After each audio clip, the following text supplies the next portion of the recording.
Welcome, readers. Today on Book Chat, we are sharing some of our highly anticipated books that are coming to our bookshelves this summer. Stay tuned. Today's episode is sponsored in part by audiobooks.com. Audiobooks.com now has 175,000 titles and 1.2 million podcasts. New customers get 3 free audiobooks comprised of 1 premium credit and 2 VIP titles. Use our promo code SHELFADDICTION, spelled as one word, when you sign up at audiobooks.com.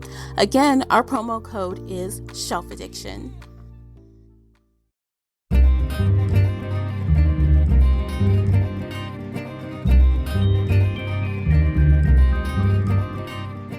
Hey everyone, I'm your host, Tamara Ford, and welcome to Book Chat here on the Shelf Addiction Podcast. Participate in this discussion by joining the Facebook group Shelf Addiction Official. I hope to hear your thoughts on today's topic. You can always find me and Casey on Twitter and Instagram. The links for everything I've mentioned are below in the show notes. If you enjoyed today's episode, please support this podcast by sharing it with some book nerd friends or on your favorite social media space. That would really help me out, and I appreciate you for doing so. The uncut video version of this podcast is available now on Patreon. Join us there for exclusive videos, including after shows and more. So if you're interested in that at all, you'll need to come on over to Patreon and sign up. Without further ado, let's get started. We've got a lot to talk about today, so we are going to jump right on in. Joining me is feature co-host Casey from Heart Full of Ink. Welcome back, Casey. Hello, hello. I'm so happy to be here, as always. As always, I'm glad you're here. So today we are sharing our summer 2022 anticipated fiction books. We've got a wide variety of genres for you today. We're including standalone titles and next in series, and we're going to talk about those in release date order. So that's going to be fun. So you can mark them down as you listen or watch if you're on Patreon. And I think we've got some good picks. So of course, I think so too. With as everything, we haven't actually read these books yet. So we are anticipating them based on the information we have. Mm-hmm. We make no promises on if these are actually going to be good because we don't know yet. So don't come back saying, Tara, that book sucks. Because I mean, you never know. We don't know. And these books are coming out later this summer. So give us a couple months to get the book and then read the book. Yes. But, you know, with the libraries and all that fun stuff, you got to anticipate what you want to read so you can get your hands on it in a timely manner. And so that's what we're here to help you with. You know, feed that shelf addiction of yours. Yes, exactly. Yes. All right. So we'll get started. My first book technically comes out before the first day of summer, which happens to be, June 21st this year. Can you believe that? Oh, wow. Yeah, it's wild. So let's see. Let me open up my little screen share. And for those of you on Patreon, you all can see what we're talking about. Unfortunately, if you're listening, you can't see it. But, you know, it is what it is. So my first book is Games for Dead Girls by Jen Williams. It comes out June 7th, and it is a mystery thriller. I think it might have some like horror aspects, but it's definitely for those that like Jennifer Hillier, which I do like her. I've read a couple books by her and enjoyed. Lisa Jewell, I've read one of hers and enjoyed. So I'm all about this. You guys know I love mystery and thriller books. So this looks like the cover art looks fun. It looks really creepy. Yeah, it looks like it's like some kind of cave in England. I'm not going to read the synopsis, but it looks really cool. And I guess it's about the girls who disappeared in some kind of cave or something. So looks fun. Yeah, we might actually read it on a buddy read. We'll see. Ooh. We'll see. All right, so that's that one. Yeah, I was trying to decide, you guys, if I wanted to attempt to read these synopsises, and I said, no, I'm not doing that. I'm too tired and lazy for that. So we're going to just go the easy route, and we're just going to high level it. So my next one is Juniper and Thorn, and this actually comes out June 21st on the first day of summer, of all things. Summer! And this one is by Ava Reed, and it is a retelling of the juniper tree. And at first I'm like, what's the juniper tree? So I actually looked it up, and it's this outrageous story. It's like one of the Grimm's fairy tales. Uh-huh. So of course it's horror and Hmm. fantasy. And I'm like, wow, this seems right up my alley. Adult retelling, Yes. horror, fantasy. And it's like, so the original story is about like this guy and this woman. I guess they're married, and under the juniper tree, she like kind of wishes to have a kid. And of course, then she gets pregnant. The woman dies. She tells her husband to bury me under the juniper tree. He does that. The baby is born, before the woman dies. He gets remarried. Of course, it's the whole evil stepmother Hmm. thing. Hmm. So she abuses the child and all this other kind of stuff, and then eventually kills the child, kills him. And then the husband doesn't even know she killed the child. And eventually, like, I think she tricks her own daughter into thinking that she killed him by doing What? something like physically aggressive toward him, but he was already dead. And she cooks him in this soup and they eat him. Oh my God. And then a ghost comes back that looks like a bird. Basically, he gets revenge and then happily ever after. So I'm like, okay, this is like the Uh, baseline from what I understand the story mhm. is. So I'm like, yeah, I'm down for this. That sounds amazing. Yeah, I'm like, I'm down for it. Now, the cover art, I'm not loving the cover art, but so far the ratings are really good. Like for the people Hmm. who've had gotten their hands on it early, although I try not to put too much weight on that. Um, Yeah. but it sounds good, and I hear her writing is very like her. It's very, what's the word I'm looking for? Whimsical and Hmm. pretty. Magical. Yeah, so I Ooh. hear that's her writing style. So we'll see. This We'll looks see. amazing. I'm Yes. adding it to my TBR right Yes. now. And of course, this is a retelling, so it won't be exactly like the original. Um, Uh-huh. yeah. So it's about two sisters and their wizard father. So we'll see how that goes. I think I might actually read the original, like legit read the original Hmm. instead of just the synopsis. Yeah. I might do Ooh. it, just to compare and contrast. Oh my gosh. So I guess the third one is mine as well. I got all the early summer picks, Let's guys. keep Early. going. So the third one is The It Girl by Ruth Ware. Now you guys know Ruth Ware from all of her past successes. She's been writing a long time. She is like really an expert in the mystery thriller genre. And I've read a couple books by her and had a good time with them. Like none of them have been like, honestly, like 5-star books, but they've all been like 3 or 4-star books, and I've enjoyed every one. So I thought, why not? Let's go back to England again. Spent a lot of time in England this summer, apparently, and see what this book is about. The It Girl. So let's see. Oh shit. Okay, so apparently I was reading the synopsis. So apparently, like the ultimate It Girl pulls this girl into her orbit, and she has this great group of friends all in Mhm. school. And then by the end of the second term, the It Girl was dead. So a year later, I guess the girl Hannah who gets pulled into that group, she has her first child, and she's going, like, she realizes something's going on. And then she's like, well, let's figure out what happened to April. Somehow she gets pulled back into this old history. And now she's like, what happened to April? Who are my Ooh. friends? Do I know my friends at all? So I think, obviously, who in my friend group killed the It Girl? I think that's what it's going to Mhm. be. July 12th, y'all. If you like Ruth Ware, July 12th. Sounds exciting. Yeah, that I'll read on my own, definitely. Okay, it's my turn. Yay! Yay! So my first summer pick is Eclipse the Moon by Jessie Mahalik. This is the second book in her Starlight Shadows series. I have been a fan of Jessie since her debut book, Polaris Rising, which came out 2 years ago. I think she's still fairly new. Yeah.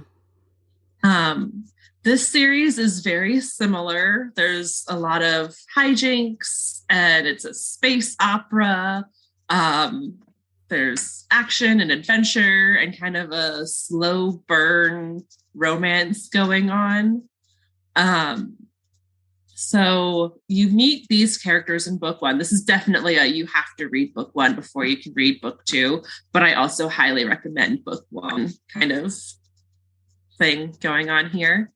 There was, I don't want to give anything away, but there was a lot of like. Is this like a new couple or a new couple? Like the last series, they kind of went couple to couple.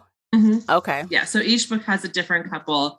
You do need to watch or read book one to see these people because Key and Varro definitely have a lot of tension going on in book one. And I was like, will they, won't they? What's happening?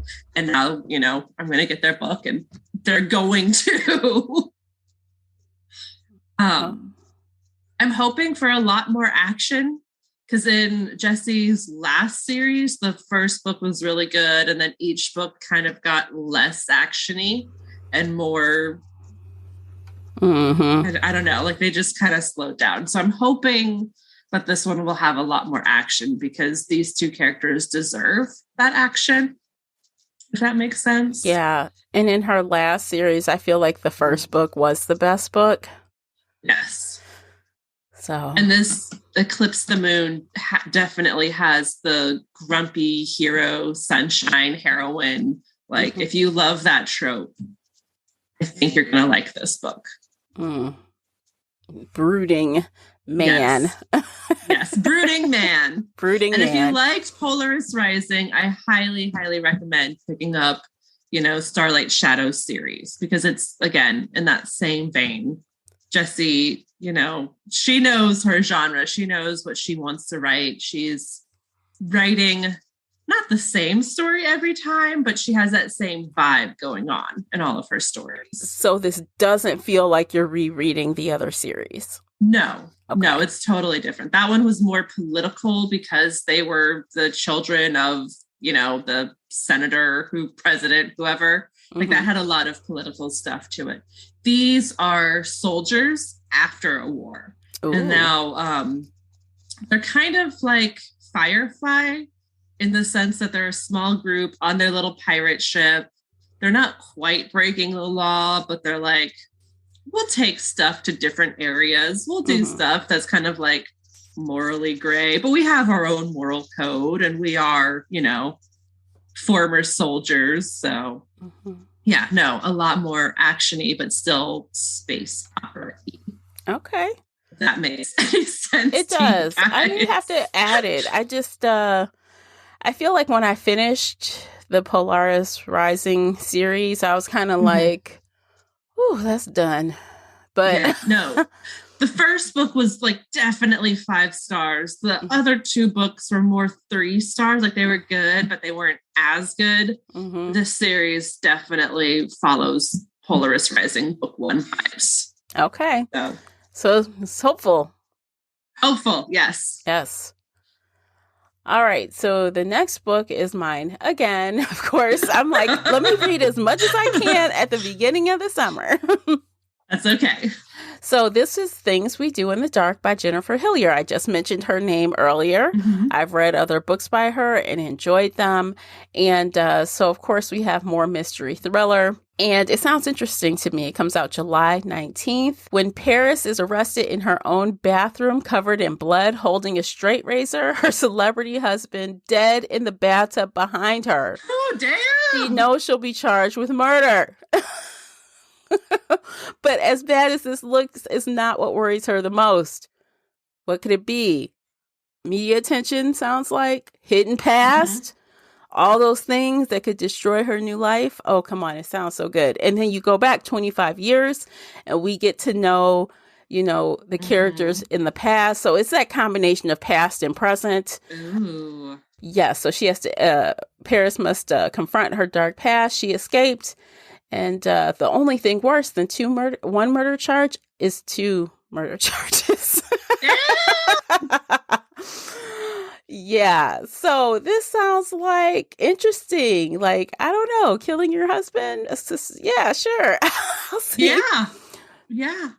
He sounds dead, but it does. Who did it? I know. I bet she didn't because I don't know. I just bet she didn't. I mean, to be put like this right in the synopsis, that would be really bold if she actually did.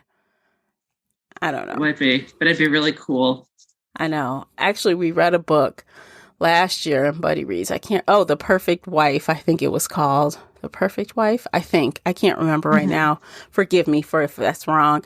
But the woman pretty much on the first page said, yeah, I killed my husband. I did it. Now what? Like, yeah, I did it.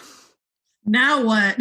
And, it goes into the story. Like, we go back and kind of figure out what the hell's going on. But I do love when people be like, yeah, I did this, but she ended up being a good person. She did it for a good reason. So. Oh, good. Yes. It's always good to murder for a good reason. I mean, that's the only way to murder. That's if you're going to do it for a good reason. Anyway, you're up, Casey. Okay. So I have never, not praised Nalini Singh. She is my all-time favorite author. So, of course, I had to put her next Side Changeling book up on here, Storm Echo, which is the 21st book in the Side Changeling series. But what I absolutely love about Nalini and what I just bow down to her is that no book feels repetitive. No book feels like she's telling the same story and it's boring and we've been here, done that. No. Each book is new and exciting and there's so much going on in her world building that you're still like, what is happening? I need more. I need more. I need more. So can't really talk about what's going on in Storm Echo if you don't know this world because major, massive spoilers all around. It's paranormal romance. Her romances are incredible and the world building is epic and big shit is going down in this world.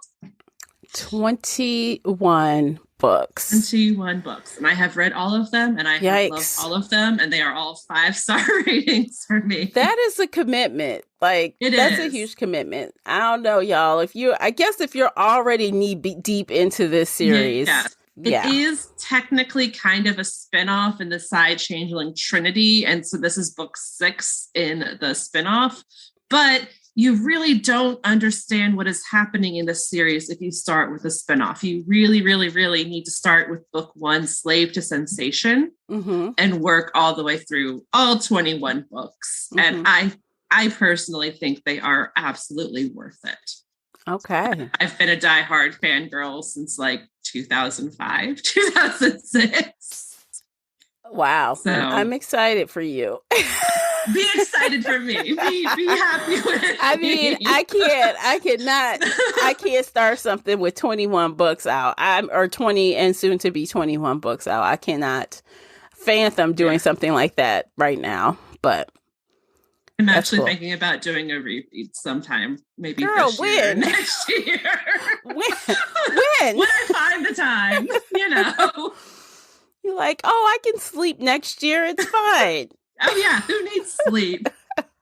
Gotta live in this world. Right. That's not even counting all of the short stories and little excerpts. And because she has freebie stories on her website and all of the novellas. So yeah, no, I could read everything by her for a solid year. Wow.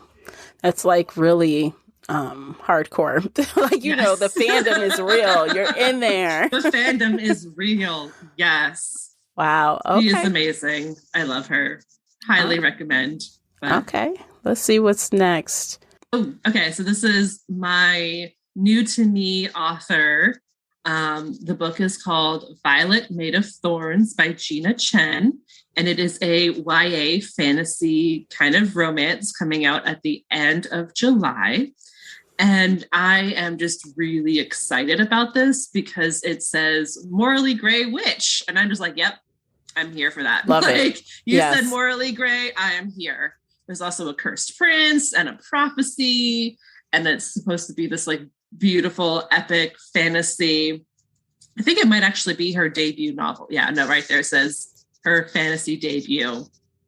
So I'm always on the lookout for fantasy books, and this sounds like it's right up my alley.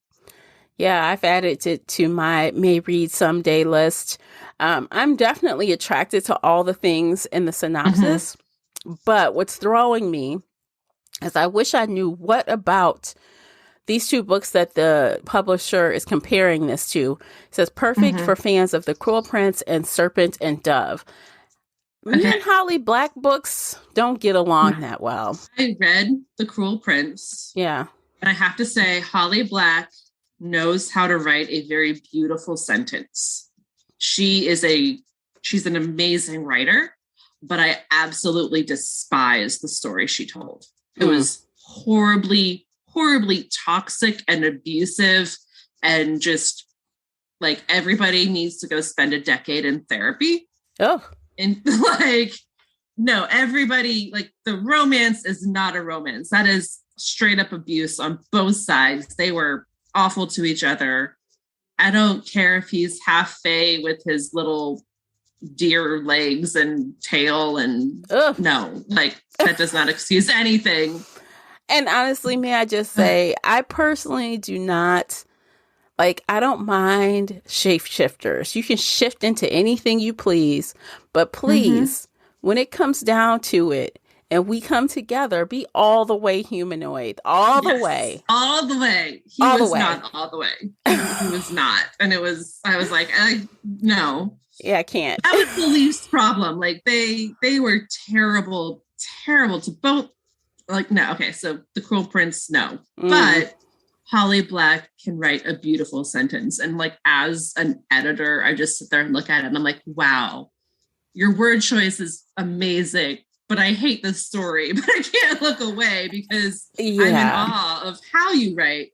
Just let's change what you write because this is not good. Like, no. Yeah. I mean, to me, when you're talking like epic fantasy, high fantasy, even like just like fantasy in this, vein that, it seems like it could possibly lend itself to a little bit of epicness, there's like a balance, right, involved. You want it to sound beautiful, but you want to enjoy it too. So I don't know. We'll see. You got to let me know what you think of it after you read it. Oh, absolutely. Yeah. And if you really, really love it, then I might shift this over to my my actual TBR if you love it. Okay. If you don't love it, it's going to fall off my list altogether. I got to be honest. That's fair. That is fair. Yeah. You got to listen to your friends about the books. Yes. And if we love it, it's worth it. But if we hate it, yeah. Or even if you say meh, you got to weigh. Meh. Like, I don't know. Yeah. Do I want to do it? I don't know. So you got to let us know, like, on a future, like, after show or something, how you like it when you're done. I will. So up next is The Last Housewife by Ashley Winstead. Comes out August 16th. I have not read this author before, but it sounds really good. It's another mystery thriller. And I'm not really sure. I should have done my research on this. What is a pitch black thriller? What is I have no idea. I'm like, okay, so I guess she is the author of the acclaimed In My Dreams, I Hold a Knife. And they say this is a pitch black thriller about a woman determined to destroy a powerful cult and avenge the deaths of women taken by it, no matter the cost. So pitch black. I guess Google that. Dark? I don't know. Yeah, let's see. Well, guys, if you know what a pitch black, can I talk? If you know what a pitch black thriller is, fill me in. I'm just going to say dark, like dark thriller. Like, I don't know. Yeah. That's all I'm seeing is that like pitch black means dark. Is she an author of color? Maybe it means everybody is of color. Oh, no, she is definitely white. Okay. Never mind. Oh, let's see about the author. See, now that I scroll down, now I'm curious. She lives in Houston with her husband, 2 cats, and beloved wine fridge.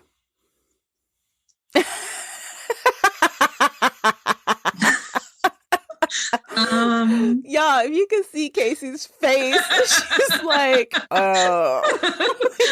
She's that lady. Okay. She's that lady. So, I mean, I'm curious to see. So, I guess this woman was a part of a cult, and she and her friend were the only ones who managed to escape. It's been 8 years, and now she finds out that her friend is dead.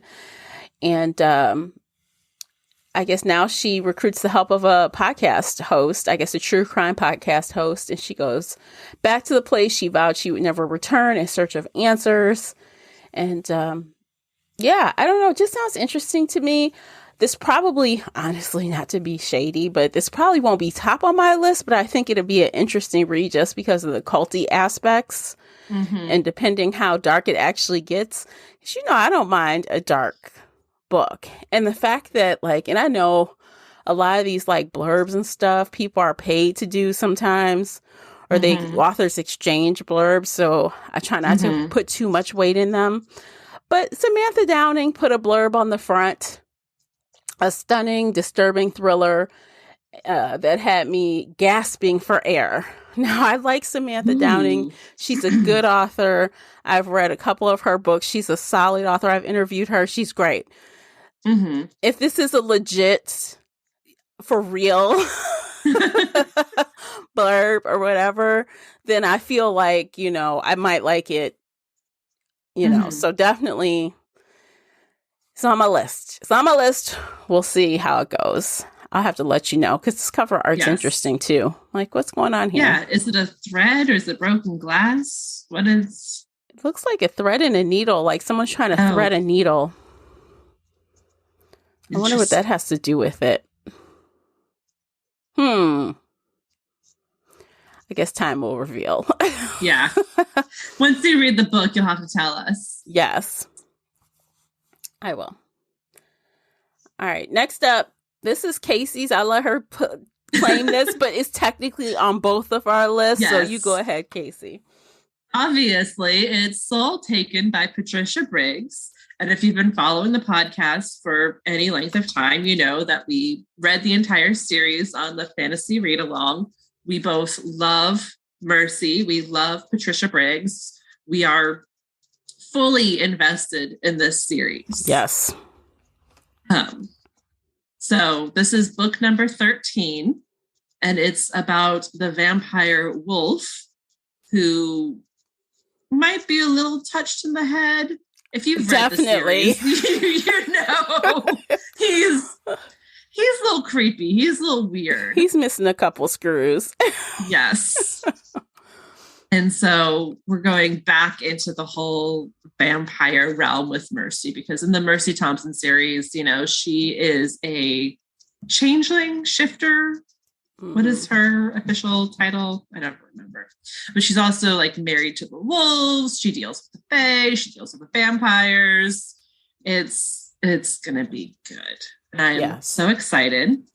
But little side note, Patricia Briggs recently announced that the Mercy Thompson series has been optioned by Amazon Prime. Whoa, yay. Nothing is official yet. They have, I think, like 18 months to figure out what they want to do with it. And as a diehard Mercy Thompson fan, I hope they pass. Yeah. I don't trust Amazon Prime to give Mercy Thompson what she needs in a TV show. And I think I'm in the minority. Yeah, I could see them making it campy, and it's not campy. No, we want dark and gritty and a little sexy. Like, I want season 1 to be really torn between Adam and Sam. Like, because it took 3 or 4 books before she was fully committed to Adam, her now husband, mate. But back in book 1, there was a lot of back and forth. Will they, won't they? And, I would love a TV show to like really dive into the series and really give us what we want. And I just don't trust Amazon Prime. like, I feel like, I mean, and I know that the CW could not give us the adult things that we want, but in my mind, I envision like the vibe of the originals, you know, very adult and chic and sleek, but more hardcore, right? More, just more everything. And maybe Netflix could deliver that. Maybe if the right people take it to Netflix, they can do it. But it really depends on who is writing it, who is producing it. Patricia Briggs gave up all rights to, you know, writing and helping with it, which I think is kind of bullshit. I would like her to be in the writer's room. But see, this is the thing about these kind of stories. The way the magic writes, like with Mercy and how she's able to turn into this coyote and like all the other, how the magic, you know, how the pack pulls on the magic, like the pack leader pulls and he changes fast or slow. And there's all these like magical things. And that costs a lot of money to look right on screen. So this is going to be, if they do it right, it's going to be an expensive show to make. Yes. Or it's going to look cheesy. Yeah. And you don't want cheesy with this. You want it to look good. And we have the technology. We just need the money to produce it. And I just, and I hope Amazon realizes this, like, seriously, do not, like, it's so far, like, Amazon has been hit or miss with me in their series. Some are okay. Some are meh. Some are fail. So I think, for some reason, I feel like Amazon can pull it off if they make the real commitment. And like you said, they get the right writers who have read the source material and who understand the source genre. Material. Yes. They've read it. They love it. Like they need fans in the drawing room, so to speak. They need fans who understand Mercy, who understand that love triangle between her and Adam and Sam. They need to understand who Bran is. Like, hello, how can we get an invisible man who's the most powerful man? Like, I know. And to be like quite frank, casting for this is going to be a bitch. Like, I can't think of anybody on the top of my head that would be a good fit for Mercy. She's so different, you know? Yeah. No, they would need to find a first American woman, like a woman of color, a brown woman from some tribe that, you know, that's hopefully recognizable in the show. Yes. Because I mean, honestly, like no one wants a brand new show full of people who nobody knows. That alone, outside the fans, it's going to be hard to pull new viewers if you don't have anybody recognizable in that cast, right? Like, oh yeah, I recognize that lady from this show. Or, you know, when the trailers drop and stuff, you need recognizable people. You do. And it's going to be hard to find people that fit these lanes. So, I don't know. It's scary. I love Mercy. I'm happy for Patricia Briggs, but I'm so nervous and scared. And I don't think Amazon Prime can pull it off. And so... No. 18 months. I hope they pass. You know who could pull it off? Honestly, I think AMC Plus could pull it off. AMC could pull it off because they've done a really good job, or whatever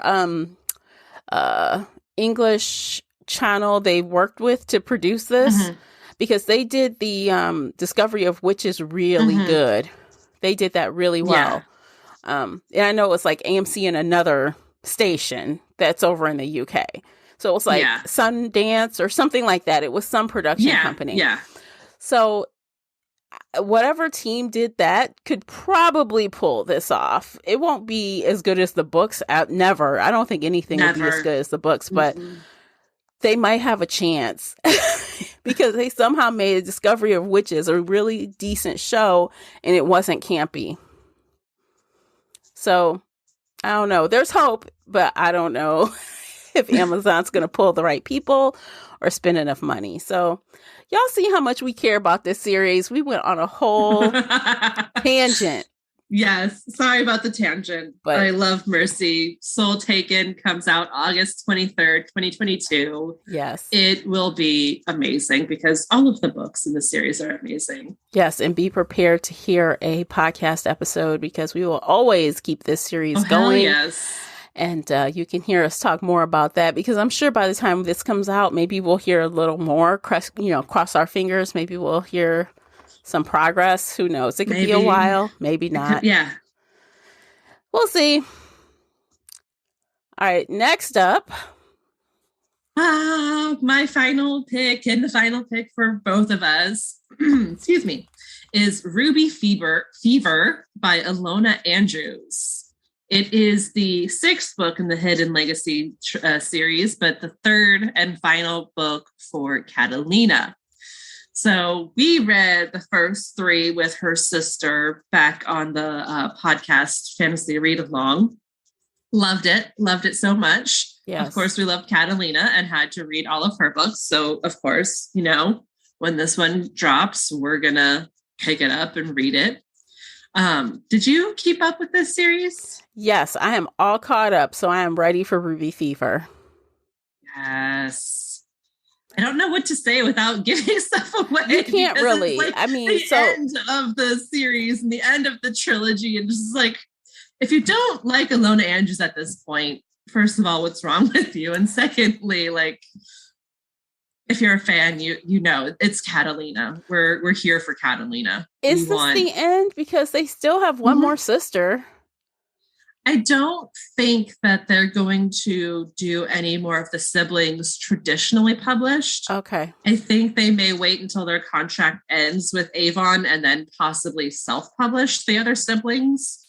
Like there is the other sister, there's the brother, there's, like they could do, yeah. Yeah.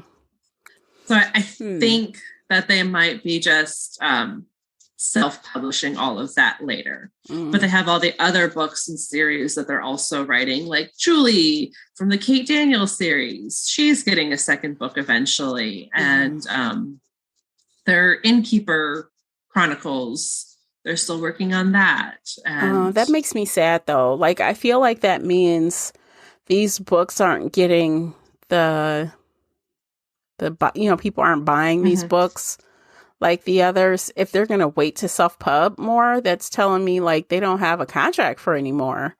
So what I've heard, I haven't really followed their blog, but what I've heard is that they are choosing to never work with the publisher ever again. Really? That they consciously want to self-publish every book they write for the rest of their career.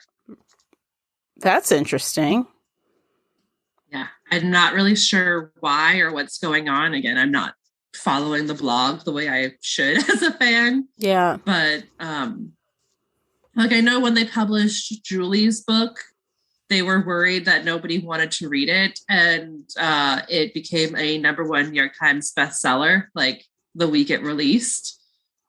And so I think they realized that they can make a lot more money self-publishing than they can traditionally publishing.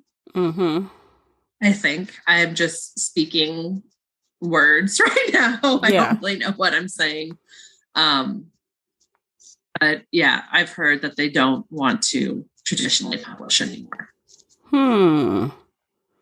What's that guy's name that just had that huge, what is that man's name?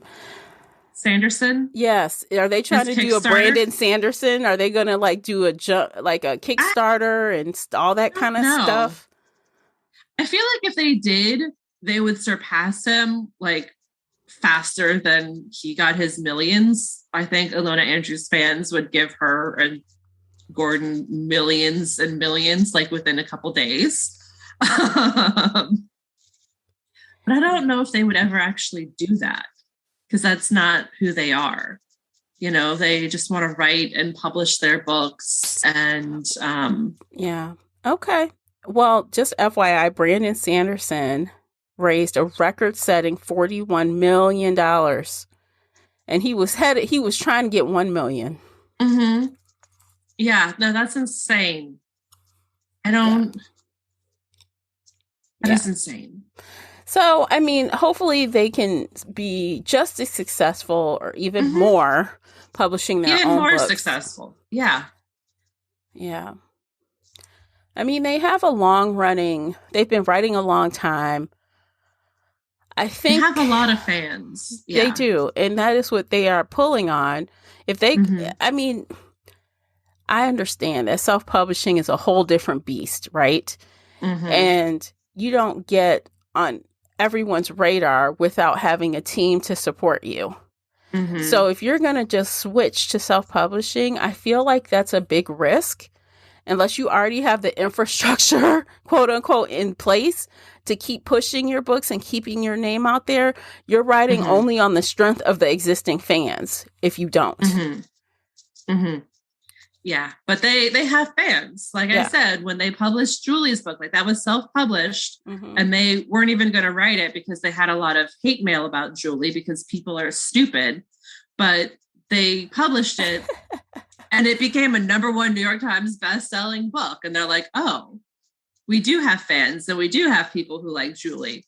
Okay. Oh, no, that doesn't mean that. Because like I think about like, it doesn't mean they like Julie. Because I think about if Briggs were to write a book about Christy, people have talked about her doing that. I freaking hate her. I hate her guts. But I would read her book to find out what kind of hell she gets herself into. That doesn't mean I like Christy. That means, yes, you have fans. Your fans want to read your stuff, but that doesn't mean they like that character. It's hate read. They hate read it. No, Julie's book was good. We love Julie. I love Julie. Oh, okay. Okay. Yeah. I'm not familiar with Julie, so. But she was a teenager in the book, and people just hate teenagers for acting like teenagers, apparently. And then when her book came out, it's 10 years later, so she's an adult, and people are still like, oh, well, I just hate her because she's so immature. And I was like, she's 16. She's supposed to be immature. Wow. And now she's 26 and kicking ass and taking names. So, love it. Gross. Highly recommend. All right, cool. So, yeah, we definitely recommend Hidden Legacies, Ruby Fever. Finish that out. It's a good time. And it's only 6 books, in total. So if you haven't read it before, you can still get in on it and not be overwhelmed. Unlike, 21 books. Hashtag worth it. Hashtag worth it. Okay. All right. So I think we've reached the end of our list. It was quite a hefty list after all. It was, but it's a good list. And I'm really excited. We have a lot of good books coming out this summer. Yeah, it's going to be a fun summer of reading, which I love because sometimes it's awfully bland. It seems like there's some good stuff. And we had like a variety of things. We didn't really have any real traditional romance. We didn't have any traditional romance in our list, but no I'm cool contemporaries. Yeah, lots of fantasy, space opera, paranormal, thrillers, lots of dead bodies. Dead bodies everywhere. That's fun what you stuff. need over the summer. Yeah, dead bodies. I know. I love it. I love the dead bodies. Bring it on. So anyway, all right. I guess we're going to end it there. What do you think, Casey? I think we can end it there. All right. We did a good job. Yes, we did a good job. Let's pat ourselves on the back. Yes. Because we don't pull together book lists too often, but when we do, I think we do a good job. Oh, definitely. Yeah. All right, guys. So that is it. Thanks so much for joining us today. We hope you enjoyed our recommendations and have added a few of them to your TBR list. And we'll see you next time. Until then, happy reading. Take care, guys. Bye, everybody.